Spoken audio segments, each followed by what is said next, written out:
Bluetooth connected.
I know.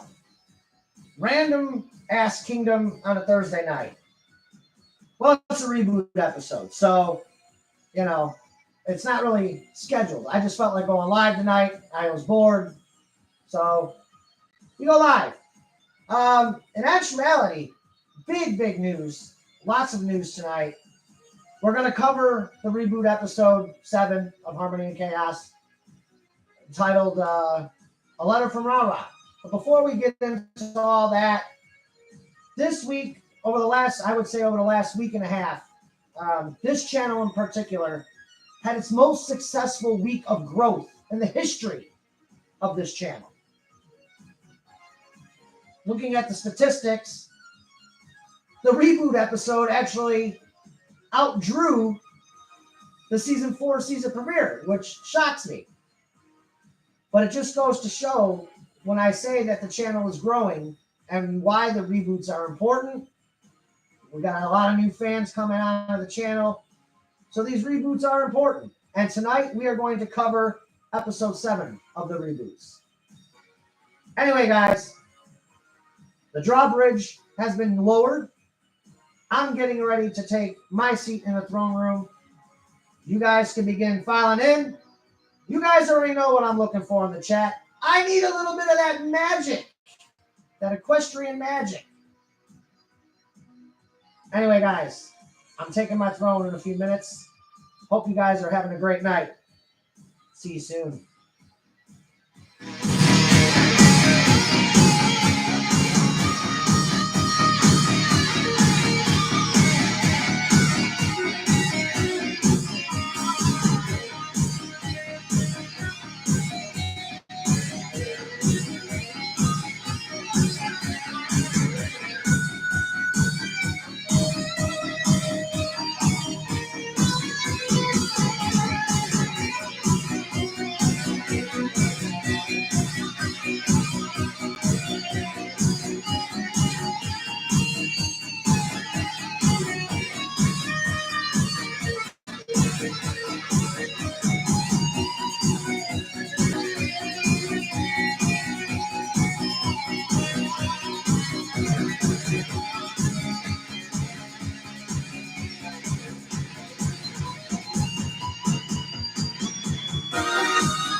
Do this alone, even though I am strong. Need something more than me, someone to push me to victory. Let's see what we can do together, me and you. Can't be afraid to try.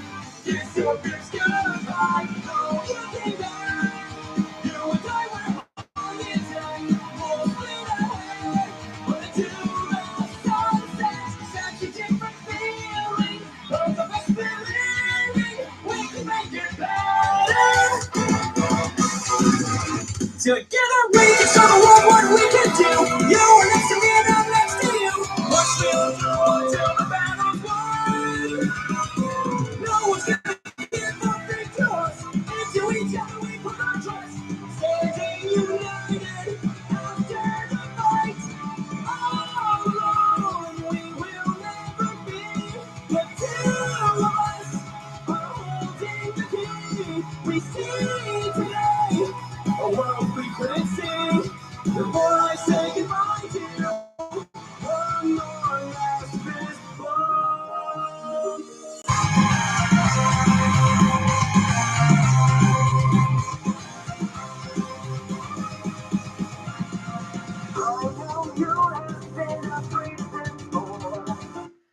it's not guilt, Solaria. We're still gonna do our we're still doing our Galaxia podcast tomorrow.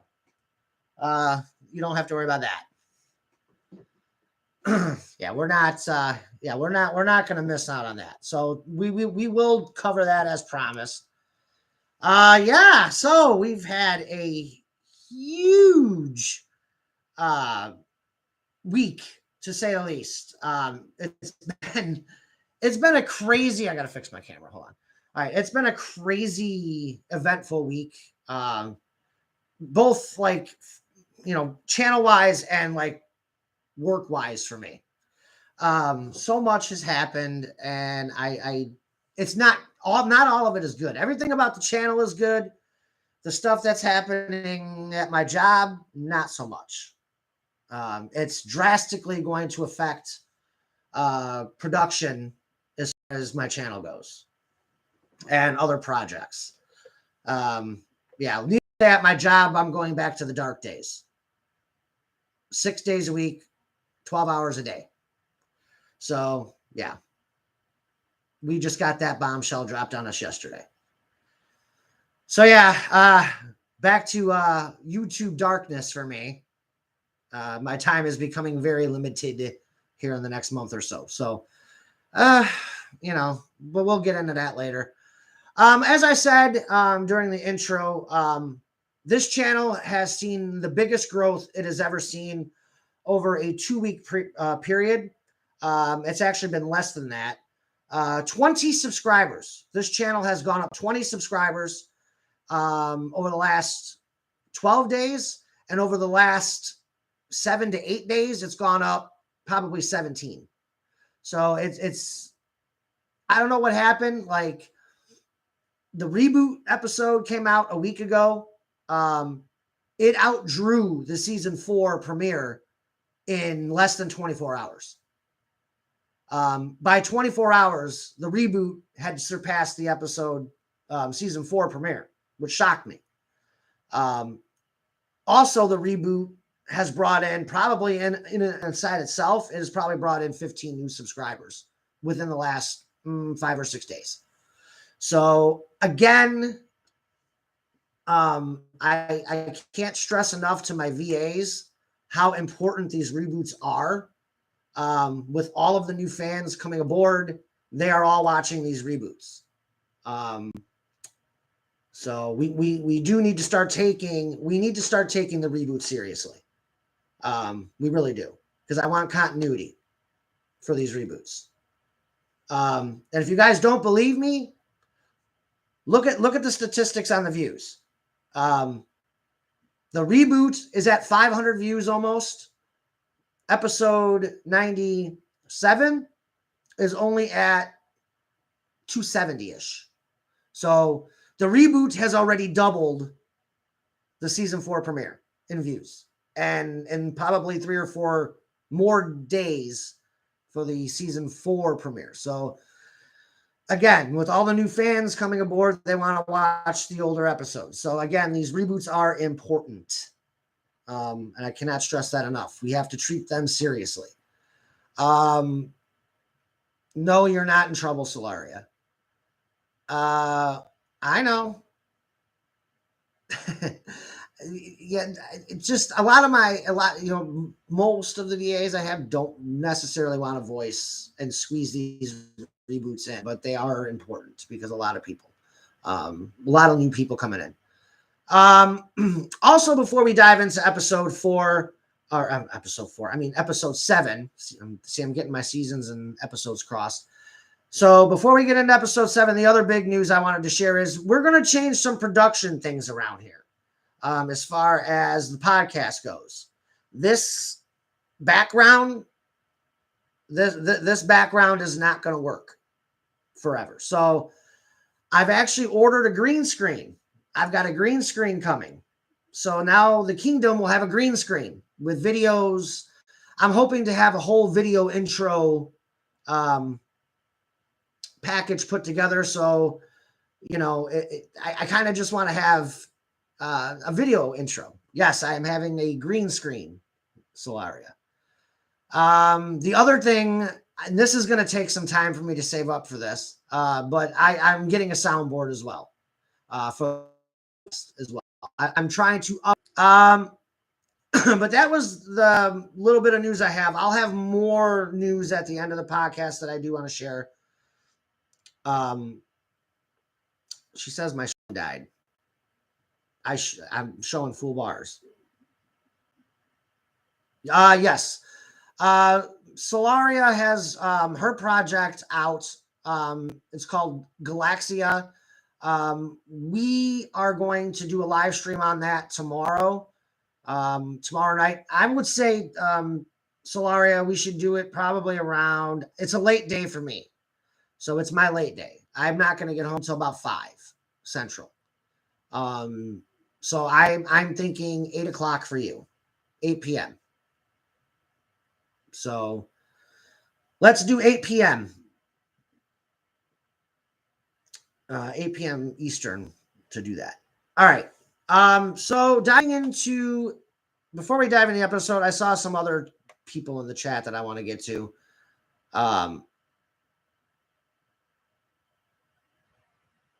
Lion God says, yo, Michael. Lion God also says Sonic X Shadow Generations is going to be lit. I agree. It looks fire. I'm gonna give it a look. Please tell me that's not on a streaming service. Please tell me it's not like a Netflix thing, or yeah, because I'll lose my mind if it is. Hopefully it's a television. Please tell me I'll be able to watch that.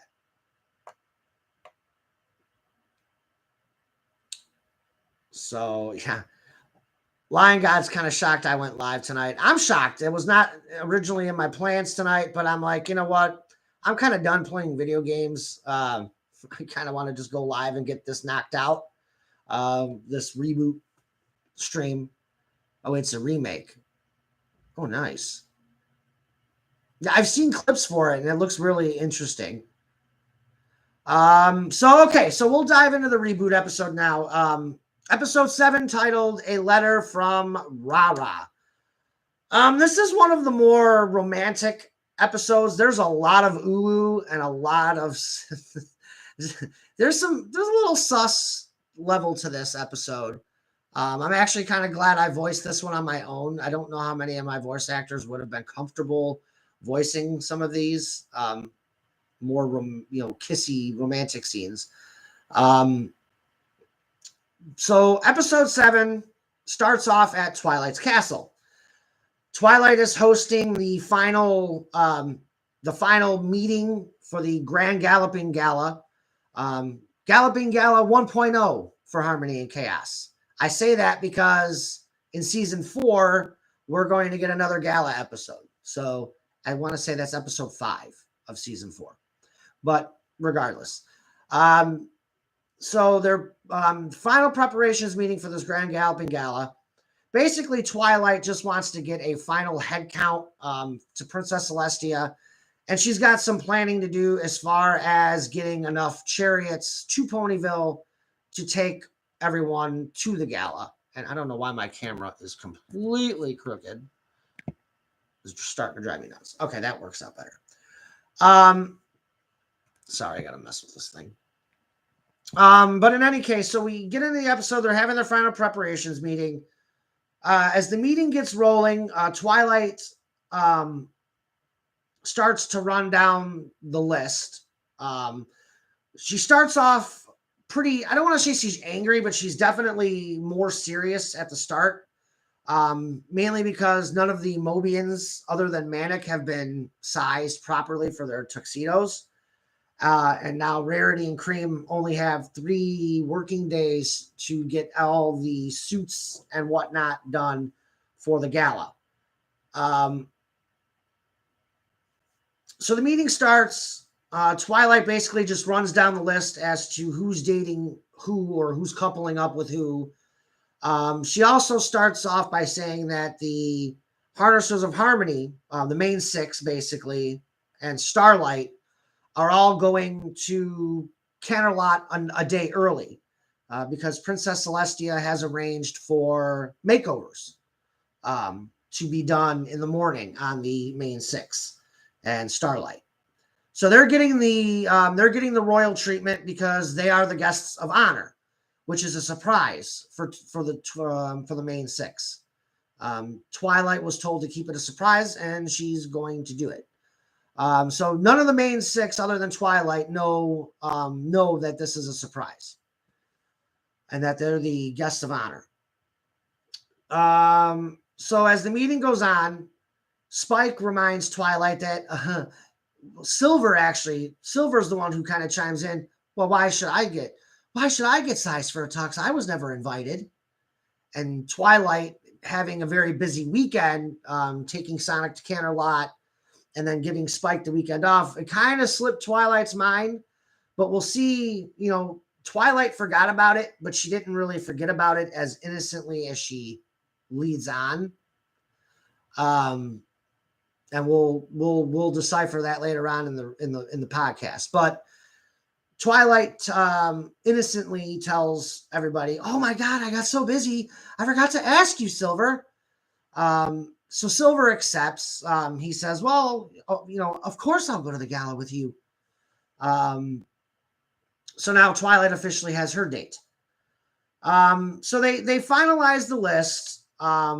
Twilight makes the announcement that the girls, her and her team plus Starlight, are all going out to the gala early, and that she will arrange for chariot pickup a couple of hours before the gala, and that everybody should meet at the center of town at the water fountain. After that, she turns the floor over to Applejack. And we would come to find out that Applejack has an announcement of her own for this meeting.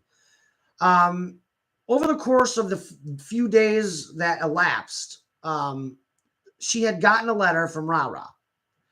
And in that letter, Ra-Ra stated she stated to Applejack that she was moving to Ponyville at the end of summer. And that she was going to have a end of summer concert in honor of her moving to Ponyville.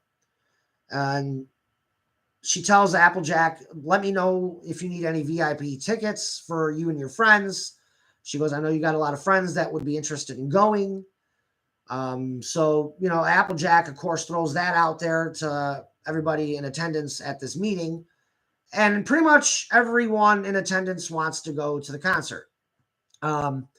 And as for those of you who've been following the series since season 1, you guys know how significant that concert becomes. How significant of an episode that is. It is one of my favorite episodes of the entire series. Basically, we'll see how that plays into effect. It's episode 21. So when we get to episode 21 of the reboot, that's the Ra-Ra concert. And it's a very, very, very big episode in a lot of ways. But yeah. The other thing that we, the one, we'll get into the rest of the letter as we get to that part of the podcast. There's a big part of the letter that Applejack didn't read. But we'll see that Ra-Ra has an ulterior motive for wanting to move to Ponyville. I'm going to turn that off. Power off. So we see that Ra-Ra will have an ulterior motive for wanting to move to Ponyville. We'll get into that later on. So as this meeting adjourns, Twilight adjourns the meeting after Applejack says what she has to say. And then we see Manic and Sonic kind of have a moment where Manic goes up to Sonic and asks, "Hey, bro, do you think we could talk, and try to work things out?" type of a situation. And Sonic is kind of passive at first, where he's kind of like, "Well, look, I've given you how many chances, Manic? Right now, I got to go get size for my tux. I really don't want to talk about this right now." And Manic says, "Look, I know I've made mistakes in the past, bro, but I need you in my life. Can we at least try to make amends?" I don't have to steal. I'm not living a crime-filled life like I did on Mobius. And Sonic is just kind of like, I've heard this before. But all right, we'll think about it, Manic. Rainbow Dash is off this week. She doesn't have to work at the cloud making center. She's on vacation. Maybe we'll work something out within the next week. Manic is just thankful that Sonic is at least hearing him out and is willing to give him a chance. The scene closes. We go into the opening credits.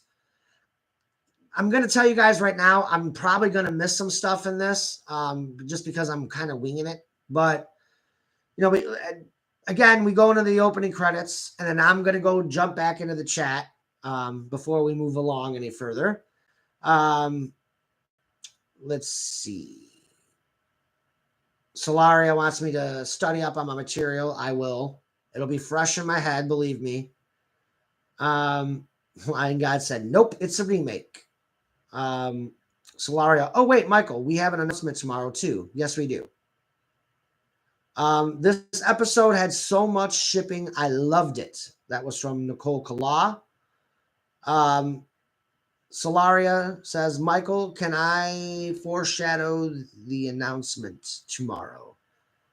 Well, that's up to you. I mean, that's you want to go ahead and state it. I'm pretty sure the chat has heard me and my voice before. So, yeah. So, yeah. If you want to go ahead and foreshadow something, go ahead, Solaria.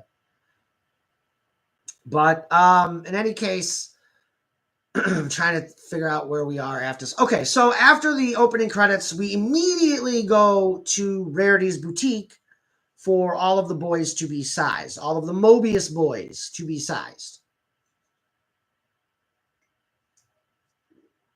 So we go into Rarity's boutique. They're just kind of having small talk. Rarity shows off Manic's suit or his tuxedo. Sonic is kind of shocked, like, oh man, how did you get Manic to agree to wear something like that? Of course, Rarity said, well, I had to remind Manic that going to the gala is not about being snobbish. It's a very, it's a great honor to be invited, for one. And Pinkie Pie has invited you into her life. The least you could do is go. So that's what she told Sonic. She basically told Manic, once Manic heard that, he was willing to cooperate about wearing a tux. I got to scoot up on my wheelchair here. So the scene continues, and Applejack requests to Rarity, why don't you show the picture of us at the gala from last year? This way the boys can see what we all looked like at the gala. And, of course, Shadow's like, oh, who gives a damn about how good the girls look? Can we just get on with it so we can move on with life? So Shadow's just kind of being Shadow. He's being emo diva Shadow. Because he really doesn't care. Keep in mind, this is kind of still cold-hearted Shadow. So Shadow just doesn't give a rat's ass. He wants to get it over with so he can move on with life. They wind up showing him the picture, and he's kind of Yeah, so what? Starlight always looks good. Starlight looks beautiful. She doesn't have to be in a fancy dress and have a fancy hairdo. And Starlight's just kind of like, really, Shadow? Like, do you always have to be, do you always have to be so crabby? And Applejack calls him a diva and all this other stuff. It's just a kind of funny scene. As the scene rolls on, Silver kind of cracks a joke at Shadow. He kind of giggles and laughs it off. Rarity, internally, is kind of simping. She's simping over Silver at this point, which we know she's in a relationship with Spike, so she shouldn't be having feelings for Silver, or at least being attracted like that, per se. So she's having some thoughts going through her head about Silver already. So that we close out that scene. I'm trying to figure out where we go from there. After that scene, we go back to Twilight's castle, and we see we come to a scene where Twilight and Spike are kind of just cleaning up, hanging out per se. And this is where we find out something very interesting about Twilight. And this is where we see Twilight's true intentions and how she actually feels about Silver overall. It's not that she doesn't like Silver. It's just Silver is not her type. Physically, she's attracted to Silver. She thinks Silver's a good-looking guy. But at the end of the day, it's not her type that she's looking for. And Spike says, well, I don't understand why you wouldn't go for a guy like Silver. I mean, he's handsome, he's charming, he's everything a princess looks for when looking for a quote-unquote prince. And Twilight says, look, not all princesses want well-groomed princes. He's too prim and bookworm, who all she does is care about friendship and books and knowledge and this and that. She goes, I want to have fun too, Spike. So she also wants a guy who's tough, because she does defend Equestria. So yes, she does want a guy who's also tough and not so proper. You know, that's the kind of guy she wants. So in this moment, she tells Spike, the reason why I didn't ask Spike, ask Silver to the gala, is because I'm just not into him like that. She goes, the hedgehog that I really want is taken. She goes, and I can't betray Starlight. And Spike is shocked. He's like, you like Shadow? Like, you have a thing for Shadow? And Twilight's like, would you keep it down? Like, Starlight and Shadow are in the other room, like down the hall. Like, can you not be so loud? And Spike is kind of taken aback because he's in shock that would like a rough guy like Shadow. And immediately we see that Twilight does have an attraction to Shadow. Now, it's not until season 2 where Shadow and Twilight become a thing. But you'll see as season 1 progresses and these reboots progress through season 1, you'll start to see by the mid-season finale, stuff starts to happen between Twilight and Shadow. They start to develop a relationship. But as I've stated before in the past, through most of season 1, especially the first half of season 1, Shadow treats Twilight like shit. I'm just going to come out and say it. Shadow, and we'll see more of what Shadow does. But right now, Shadow is not on good terms with Twilight. He actually doesn't like Twilight very much. It's not that he doesn't like her. She's kind of pushy. And she's forced Shadow into the sensitivity training and forcing Shadow to go to this gala and all this other stuff. He's forcing Shadow to get in touch with more of his sensitive side, to kind of make amends for what he did in episode 4 to Knuckles when he attacked Knuckles over the Chaos Emerald. So she's kind of punishing Shadow with this sensitivity training with the Cutie Mark Crusaders. And we'll see, especially in the next episode, episode 8 of the reboot, Shadow does something that Twilight gets infuriated with. And she finds out a couple episodes later of what happened. And it really pisses Twilight off. You'll see what it is as we get to, episode 9, 10, what Twilight does in response. But yes, Twilight and Shadow have a very tumultuous beginning. Mainly, it's like I stated, it's because Twilight is forcing him into this training, or forcing him into sensitivity training. So after Spike and Twilight have their discussion, I'm trying to think where it goes. I think we go to Sondash. No, then we go to Sweet Apple Acres. before we go to Sweet Apple Acres, I see some chatting going on, so I do want to get back into it. There's only a couple. Lion God says Sonic Prime Season 3 was kind of mid.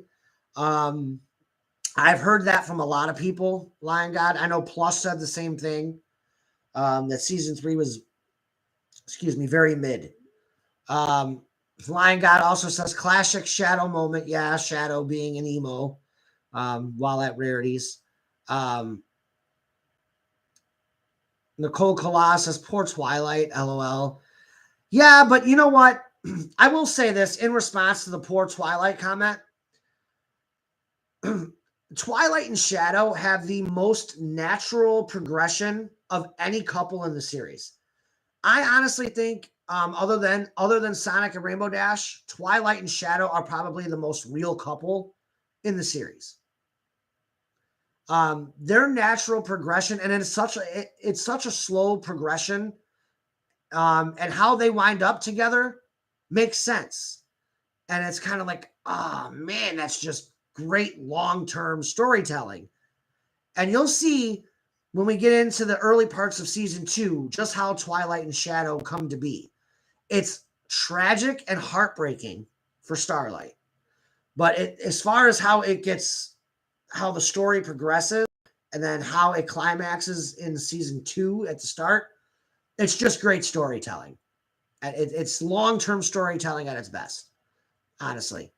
Of all the couples, I probably did Twilight and Shadow the best as far as their progression. Levi McClellan says, hello. So, hello, Levi. Diving back into the episode, we leave off at Sweet Apple Acres is the next scene. And this is when we really get into what Ra-Ra, the real meat of Ra-Ra's letter. And it's important. So we start this scene off at Sweet Apple Acres. It is an early summer afternoon. Applejack and Knuckles are just chillaxing. They're relaxing under an apple tree. And I want to credit Noba Kiwi for the tremendous artwork she came up with. Wolf Diz, of the Knuckles and Applejack kind of just lying under an apple tree together. That is all Noba Kiwi. I love her art, man. She's incredible with her art, especially her uwu art. She does the best uwu art that in the series, period. She's my uwu artist. So moving on, they're having a discussion, and the discussion starts off very innocently, with Knuckles complimenting Applejack about how beautiful she looked and how he can't wait to go to the gala with her. Applejack, again, reasserts the fact that she's still a little taken aback by how fast they are moving and about how natural it feels to move so fast, and that she's not really scared about it. It's just kind of like it's taken her off guard. And Knuckles tells Applejack, I've never been in love before, so to me, this just feels like how love should work. And Applejack retorts by saying, you mean to tell me a guy like you has never had a girlfriend prior to me? Not even a fling or anything like that? And this is where Knuckles tells Applejack about the, on and off romance that he had with Rouge. He tells Applejack that, me and Applejack, me and Rouge, we had like a friends with benefits type of a relationship. Applejack asks, well, why didn't it materialize, Nux? Nux tells her, Rouge was not always the most trustworthy bat on Mobius. And we know Rouge and Knuckles, we know the relationship that Rouge and Knuckles have had. Again, it's mostly based off of Sonic X. And if you watch Sonic X, you know the sexual tension or the tension between Knuckles and Rouge. It was like morality tension, romance tension, and it was just a lot of fun tension between Rouge and Knuckles throughout Sonic X. A lot of funny tension. So Knuckles basically says Rouge was just a friend with benefits type thing. Will Atkinson is in the chat and says, "Hi guys, what's up, Will? Glad to have you here, my guy." Solaria says, "Michael hey Michael, Discord after stream," and then she punts me. Typical. Yeah. I'm sure I've been heated quite a bit as well. So anyway, we get back into the scene. And Knuckles tells Applejack, yeah, nothing really materialized between me and Rouge. Then Knuckles asks the same question to Applejack. Like, well, what about you? Have you ever been in love before?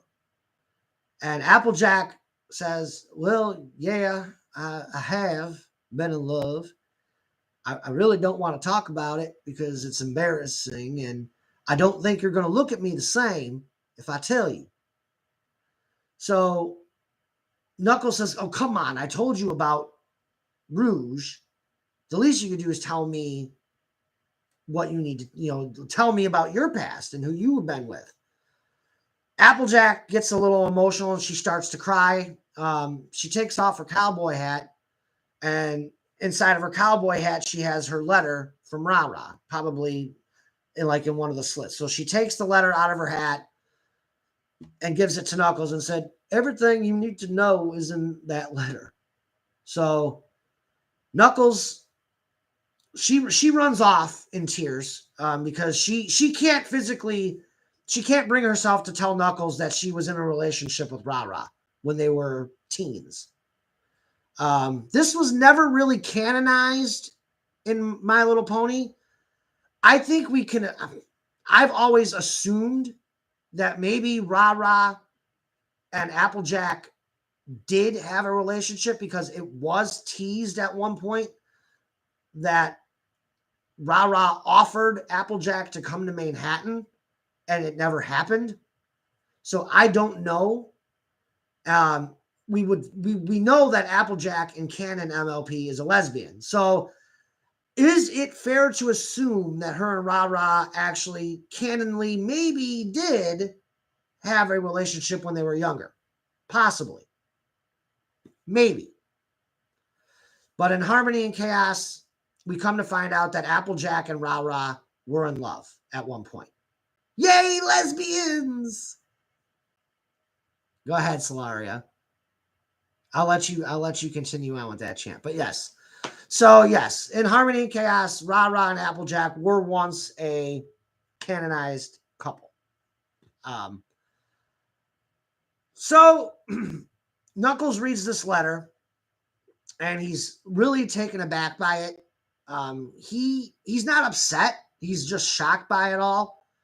And then as he's reading the letter, this picture, basically what the letter states is that Ra-Ra, in addition to her moving to Ponyville and having the concert, she states in this letter that Knuckles is reading why she's moving back to Ponyville. And it's to try to rekindle a relationship with Applejack, to claim what is rightfully hers, which is the reason why Knuckles is kind of taken aback. And that's how he finds out that Ra-Ra and Applejack were once in love. As he's reading the letter, this picture, Ra-Ra had sent a picture to Applejack of them in the past, having a very romantic moment out in a grassy field. We can assume it's Sweet Apple Acres, just like a little grassy, hilly area. And Knuckles winds up seeing that picture, and Knuckles is not upset. He's just more taken aback. So that scene closes with Knuckles coming to the realization that Applejack was once in love with Knuckles. We move on further. And I think now at this point, it's now nighttime. Sonic and Rainbow Dash, I'm pretty sure this is the next scene. So Sonic and Rainbow Dash are back at the Cloud Dominion. And Sonic and Rainbow Dash are just talking. Again, Sonic is being very complimentary about how Rainbow Dash looked the year prior at the gala in that picture. they talk. Rainbow Dash says, well, she goes, it's a very like romantic ball and stuff. She goes, but I am glad that you thought I was hot. She goes, usually hot and elegant is not something that I that are words that describe me unless I'm doing a sonic rain boom. So they go on and just have some small talk. And then Sonic goes into what he calls a surprise for Rainbow Dash. And Rainbow Dash is kind of like, well, instead of making me wait for it, you could just tell me what it is now. It sounds like Sonic tells her what it is. He's like, well, we would, but unfortunately, the X Tornado only runs on solar power. So he's like, I want us to go on a. So Sonic basically wants to plan a romantic date with Rainbow Dash. He wants to take Rainbow Dash wherever she wants to go aboard the X Tornado. And Rainbow Dash gets all excited. And she tells Sonic she has the perfect place in mind for their date and about where they're going to fly to inside the X Tornado. The only thing she tells Sonic is that it's a place that made her who she is, and really shaped her into the pony she is now. And Sonic gets really excited about it. He's like, oh, I'm sure there's a really good story involved. And Rainbow Dash says, there is. Basically, to sum it up in a nutshell, after they, agreed to go on this X Tornado date, they have a very romantic moment where they kiss, and they go to bed, and that's the end of that scene. Trying to think if there's any more nighttime scenes.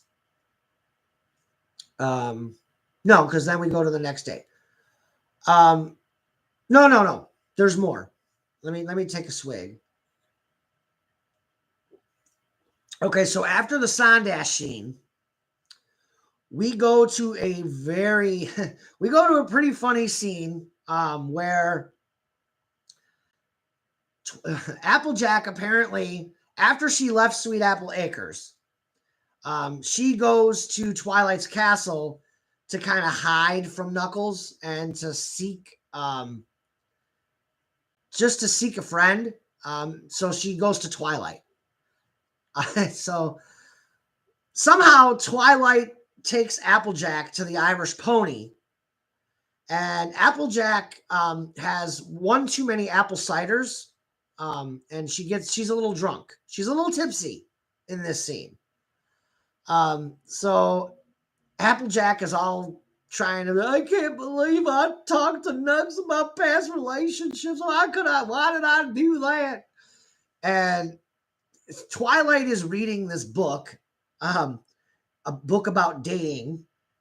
And this was not part of the original episode. I added this little comedy part to it with Twilight reading this book about dating. This was not in the original episode. I added it. So I thought it was really funny. And Applejack was like, Twilight, aren't you listening to anything I'm saying right now? And what are you reading? Is that a book about dating? And Twilight's like, no, well, it is, but it's not for my use. It's for yours. I'm trying to figure out what to say here. So anyway, the scene progresses, and Twilight is just trying to reassure Applejack here that, just reassure Knuckles that once Ra-Ra moves to Ponyville, that you're not still having feelings for her. That's all you got to tell her. Like, I don't think he's upset about it, and I don't think he's going to judge you for it. And Applejack was like, but I was with a girl, Twilight. Yeah, like a decade ago when you were teens. It doesn't mean that's who you are now. So as they continue talking, Knuckles would show up.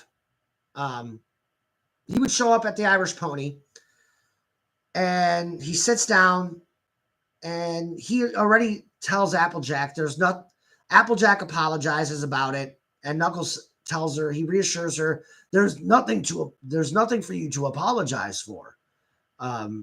This happened in the past. You kind of were open about it. You gave me the letter.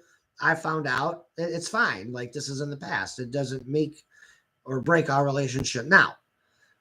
And basically that's all the scene was there. It was a little bit of comic relief. And also the reassurance to Applejack from Knuckles that it's not going to affect their relationship. And as you follow the series, or as you guys have followed the series, you see that Rah-Rah moving to Ponyville has not affected Knuckles and Applejack's relationship at all. So after that scene, then we go to the next day. Opens up with Applejack is passed out on the floor in the kitchen. Apparently, Knuckles and the rest of the Apple family just decided to leave a drunken Applejack lying on the kitchen floor. And Granny Smith wakes her up in one of her angry granny moods, like, damn nabbit, Applejack, I can't cook in the kitchen with you tuckered out on the floor. So Applejack, of course, wakes up and she's like, good gravy. Y'all left me lying on the floor. She goes, how much did we drink? She goes, good gravy, 2 bottles of wine. And Granny Smith was like, yeah, I ain't seen you drink that much since the last Apple family reunion. And she goes, but we had fun last night, though, Applejack. We had a lot of fun. And Knuckles really loves you, by the way. And Applejack's like, well, why did y'all leave me lying on the floor? And she's like, when I get my hooves on Knucks, I'm gonna slap the dreadlocks off of him. So, in any case, the scene progresses, and Applejack and Granny Smith kind of have this wholesome moment. And this wholesome moment starts when Applejack looks out the kitchen window, and she sees that Knuckles and Big Mac are playing with Apple Bloom.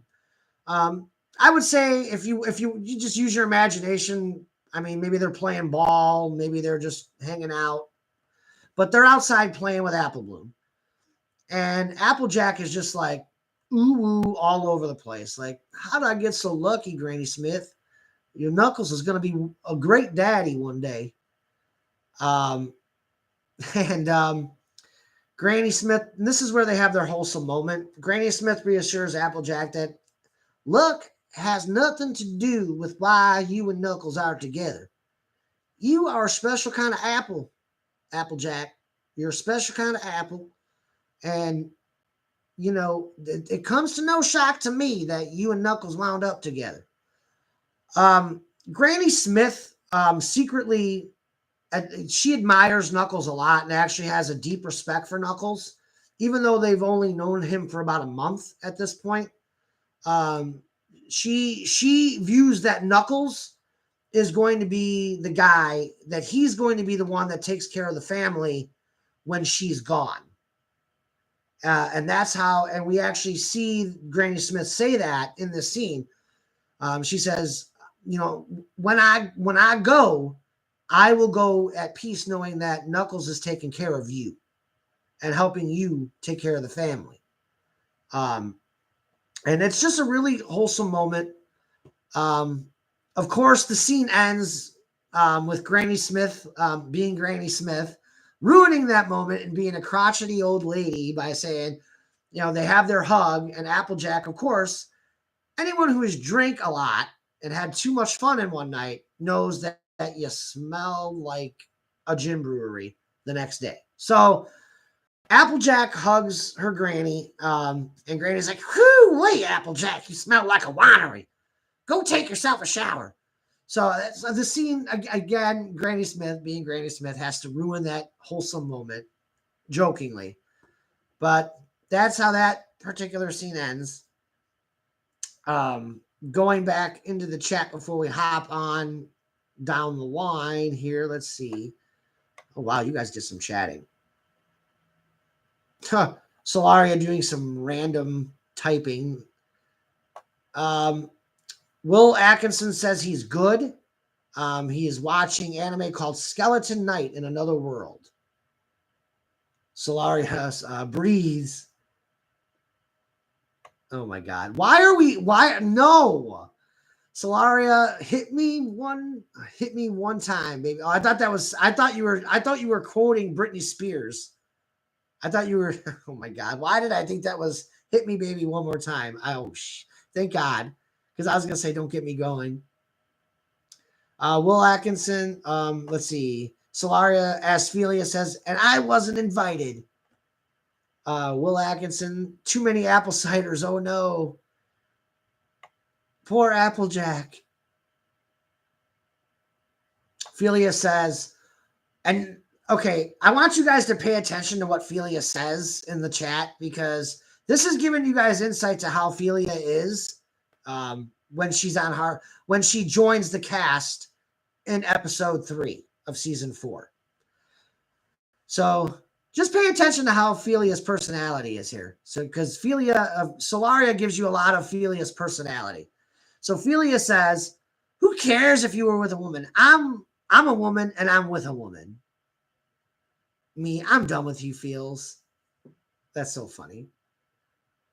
Will Atkinson, this is what Knuckles should be, not what Sonic Boom did to him. Yeah, I don't like Sonic Boom Knuckles. It kind of just turned him into a big dope most of the time. Will says, LOL. There's a pony that can't hold her cider. I agree.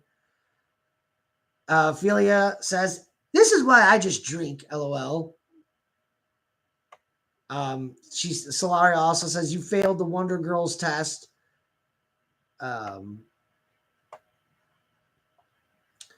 Will Atkinson says, if you guys are interested, I will be holding a Q&A live stream tomorrow at 7 p.m. Eastern time.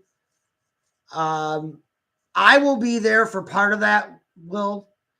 I'm going to check that out before I go live at 8 Eastern. So I will join you for that one, Will. Or at least be in the chat. Ophelia says, I want to drink. Ugh. Lion God says Sonic Boom was 10 years ago. What the fuck? Ophelia also says, also Michael, Solar K-pop rickrolled you. Tell me, is the K-pop world's rickroll? Oh no, fuck. Why do I not want to see this? Anyway, Lion God, where did the time go? You're telling me. It honestly does not feel like 20 years ago I was 20. That feels more like 10 years ago. Philia.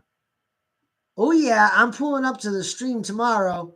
Y'all get ready. I'm bringing the Shadow plushie. No, Shadow plushie. I swear, Philia, if you bring that imposter, no, I'm gonna be honest with you. That is the real faker. That Shadow is the real faker, not Sonic, whoever created that plush of me needs to be executed. Philia says, do you want the Sonic plushie? I can't see. Okay. No, well, you can bring the Sonic plush. Again, that fake Shadow just is hilarious in the stream. Will Atkinson says Sonic and Shadow in Equestria episode 3 will be starting to make. He'll be starting to make it again in April. I can't wait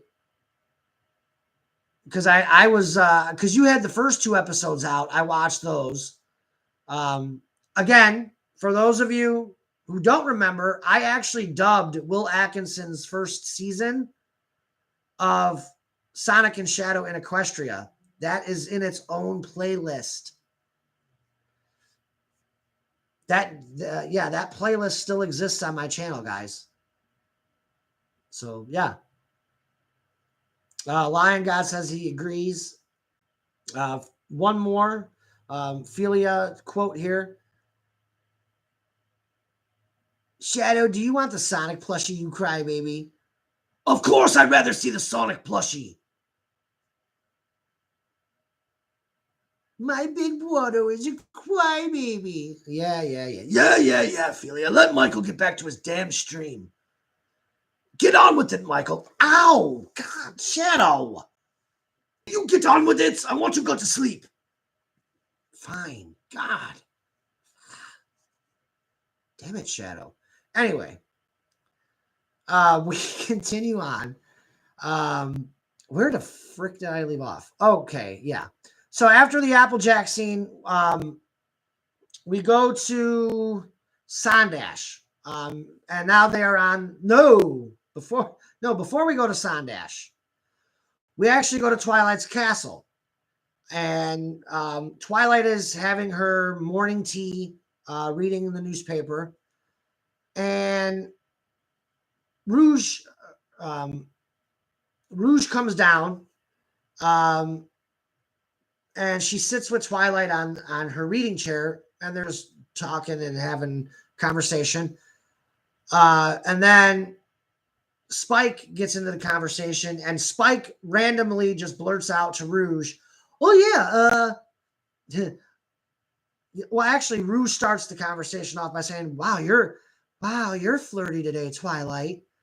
And Twilight's like, she asked Twilight, "Did you and Silver have a little romance last night?" And that's when Twilight tells Rouge, "No, like I'll be lucky if I have any kind of like, emotional attraction to him." She goes, "I'm hoping to start liking him during the gala, but as of right now, I don't really have any romantic feelings toward him." And that's when Spike's like, "Oh no, she wants Shadow." And Twilight's like, "Thank you, Spike." And Rouge is like, "Are you serious? Like, are you serious, Sparkles? Like, Shadow?" She goes, "I knew you had a wild side, but Shadow?" She goes, "I just don't see it. I just don't." And Twilight's like, "Would you two keep your voices down?" Like, she goes, "Look, I would never go with Shadow just because she's with Starlight. He's with Starlight, and she's my pupil and friend. I can't." And it's just a scene of, and then Rouge, of course, has to flirt with Twilight, and she's like, "You know what, Sparkles? Forget Shadow. I'm basically the female version of Shadow. So, why don't you just start dating me?" And Twilight just kind of laughs it off and is like, "Rouge, this is what I'm going to miss about you. I'm going to miss your sense of humor when you become a Wonderbolt." So nothing else really happens with this scene other than a little bit of friendly flirting between Twilight and Rouge. After that scene, we go to the X Tornado, where Sonic and Rainbow Dash are on their date. They are just leaving they're just leaving Rainbow Dash's Cloud Dominium, and they are making their way towards Hoofsdale and Hoofsdale Valley. We would come to find out that Hoofsdale Valley is where Rainbow Dash spent her childhood until she was about 10 as a filly, before moving to Cloudsdale with her father. And I will get into this more again as we get to that scene. So they fly over Sweet Apple Acres, and Big Mac, Apple Bloom, Big Mac, Apple Bloom, and Knuckles are all waving at Sonic and Rainbow Dash, who are in the X Tornado. The X Tornado was fixed by magic at Canterlot Castle, and Tails let Sonic take it. So Sonic brought it back to Ponyville once he visited Tails and Amy in Canterlot in episode 6. I didn't really explain that part of it, but that's what happened. Excuse me. Tails wound up giving Sonic the X Tornado because Sonic said he needed it. Right now, Sonic is not really aware of his Alicorn abilities, so he does not know how to fly yet up to the Cloud Dominium. Sonic can only fly with Chaos Emeralds at this point. So Sonic needs the X Tornado basically to get up and down from Rainbow Dash to Cloud Dominion. So that's why he took it. But now they're on their date. So after they fly, as they're flying over Sweet Apple Acres, Sonic asked Rainbow Dash, so how long do you think this trip will take? And Rainbow Dash said, well, at the speed we're going now, we should be there by lunch. Hoofsdale anyway. Sonic goes into a little discussion about the X Tornado's past. He's like, actually, the X Tornado goes a lot faster than this when it runs on fuel. But Equestria doesn't have any fuel. So, because again, Equestria doesn't have automobiles and they don't have planes and none of that other stuff. So they don't really have fuel for anything. So luckily, Grandpa Chuck Thorndike put solar panels, and the X Tornado does have solar power capabilities, thanks to Grandpa Chuck Thorndike. And we saw that on Sonic X. You would have to have seen Sonic X to understand that the X Tornado does have solar panels. Because they try to use the sun for some extra power or to save fuel. In any case, Sonic tells Rainbow Dash, well, he's like, yeah, the X Tornado is much faster than this when it runs on fuel. He's like, but I guess 300 and whatever miles an hour, 360 miles an hour isn't that bad. Is like, in actuality, the X Tornado has actually gone to outer space. If we can ever, he's like, I don't think Knuckles will ever allow us to use a Chaos Emerald. He's like, but if we were able to use the Chaos Emeralds, we'd be able to take this thing to outer space. And then Sonic puts the idea in Rainbow Dash's head about possibly a possible date in outer space aboard the X Tornado. And Rainbow Dash gets all excited about it, of course. And, excuse me. So they continue on. Rainbow Dash basically just tells Sonic, yeah, we should be at Hoofsdale by noon. And then she said, it's only 20, and then our final destination is only like 20 miles away. So yeah, we should be arriving there around lunchtime. I'm trying to remember where we go after that scene. So after that scene concludes, where do we go? We go to, let me get a drink.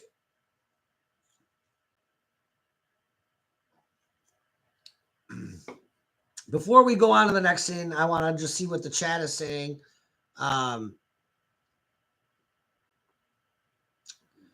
said, and of course people want my big bro. He's awesome. And then Philia says, Rouge is better though. Women. They wouldn't let me third wheel. Joking. Will Atkinson, when I first saw this series back before I had my first channel removed by a troll, I was surprised when Twilight and Shadow got to be a couple. He also says Sonic X is the best, and it still is in my book. I agree with that 100%. Sonic X, I don't care what people say. People shit on 4Kids. And I agree, 4Kids did not do the best job when it came to remaking or dubbing the Japanese version of Sonic X. I would love, for the love of God, Funimation, I am begging you guys, please do Sonic X. Please remake that series. Please. And continue Sonic X from... continue it on past the Meta X series. I wanted more. Lion God say they ruined season 3. I agree. Season 3 wasn't the best. Sonic X Z Kai. Lion God making jokes. I love it. No, but like I would love to see a Sonic X remake by a real anime company. because I think the fight scenes would be better. I think the overall story and the way it was presented would be better. I think you would see a little bit more shipping. I don't know. I would love to see Sonic X remade and then continue on past the Meta X series, which I think they were going to do, but I just think they canceled it just to cancel it because it wasn't a very successful show by season 3. Will Atkinson said, and the guy who plays Knuckles in Sonic X is the same guy who voices Yugi in Yu-Gi-Oh! I did not know that.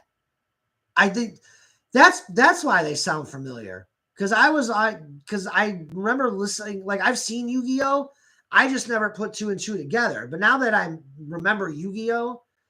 It's like, oh, now I do see it. Yeah, they do sound alike. That's amazing. I never knew that was the same voice actor.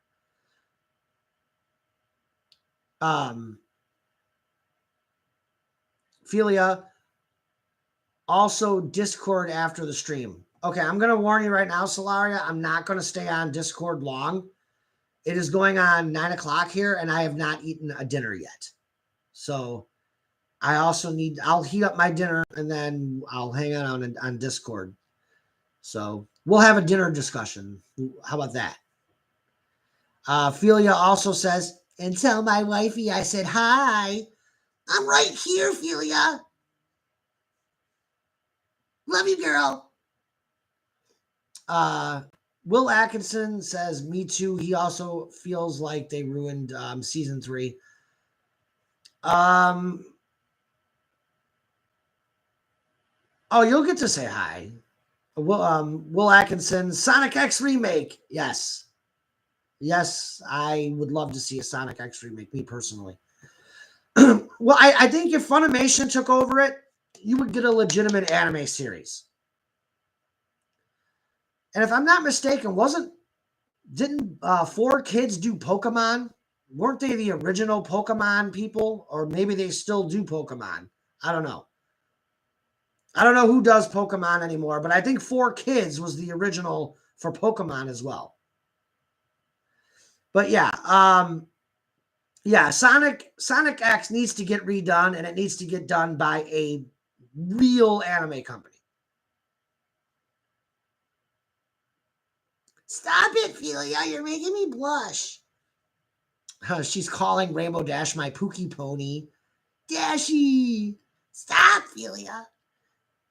4Kids is dead. Thank you. They needed to die after. And I'm pretty sure they died because of Sonic X.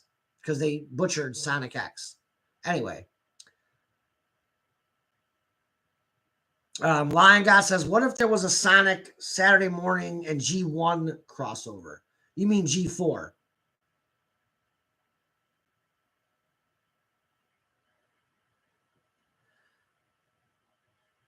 Yeah, well, again, I don't know as much about anime as you do, Solaria, so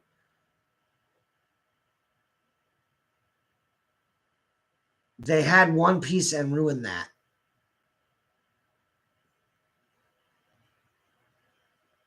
You want to Oh, you want the original Saturday morning? Oh my god.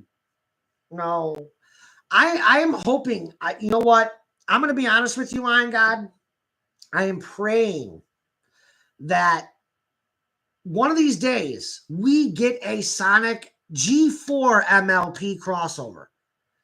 And I'm going to tell you right now, I don't know. I know you watched. I don't know if Will watched, but Crossbreak Studios, if we're going to get a Sonic MLP crossover, Crossbreak Studios, what they did a month ago when they released Sonic and the Elements, I think it's Sonic Quest for Harmony. That series already, that first episode, I want to say is at 70 views. So they're definitely going to nudge IDW. There's no way IDW does not know about this crossover. They own Sonic and they own MLP as far as the rights to do comics. This crossover is going to happen. I don't know when, but if it does happen, we may get G4 back. And goodbye, G5. So if G4 ever has a chance at coming back, I hope it's with this crossover. I'm hoping they do this crossover. I pray they do this crossover. They have to. This crossover is way too popular. And they know about it. They've marketed it, as I've stated before. I was on vacation back when I was married. We took our daughter up to the Wisconsin Dells, up to an indoor water park. And in that indoor water park, they had a My Little Pony plushie crane. Literally, Hasbro, My Little Pony crane.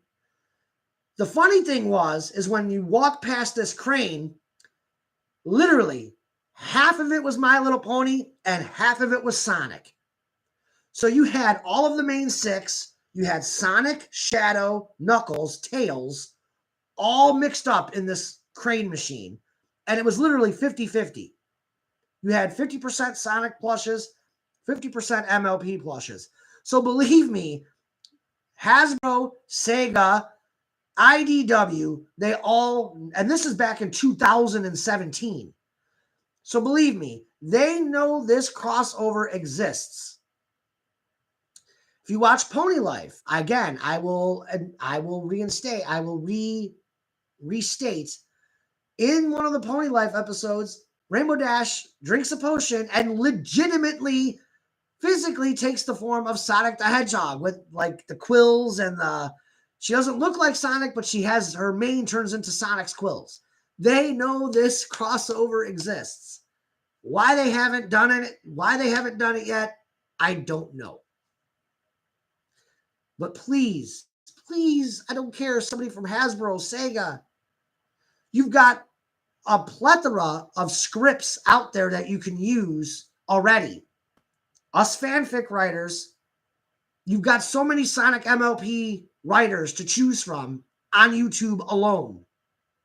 For story, for animation, please, let's make this happen. Yeah, I'm getting animated. But yes, in actuality, I am so glad that the Sonic MLP is having a second run. Because a couple of years ago, I was reading through the comment section. I was like, oh, Sonic MLP? I thought that died years ago. How is that still a thing? Well, apparently it is, because you got Crossbreak Studios dropping a 70,000 view video, which in a month, that's fantastic. Getting back into the chat, Levi says, I think Sega doesn't want that to happen due to how toxic the fan base can be. You're talking about the Sonic fan base. Because I'll tell you right now, the My Little Pony fan base is not toxic. I've been to my share of conventions. And in actuality, a lot of the bronies would love to see a Sonic MLP crossover.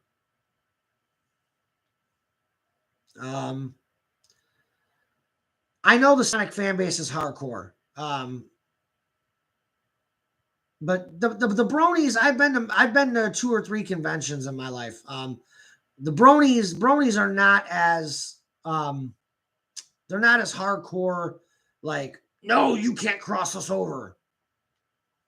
But moving on, back to the episode. We come to the Wonderbolts scene. We go to the Wonderbolts ops base.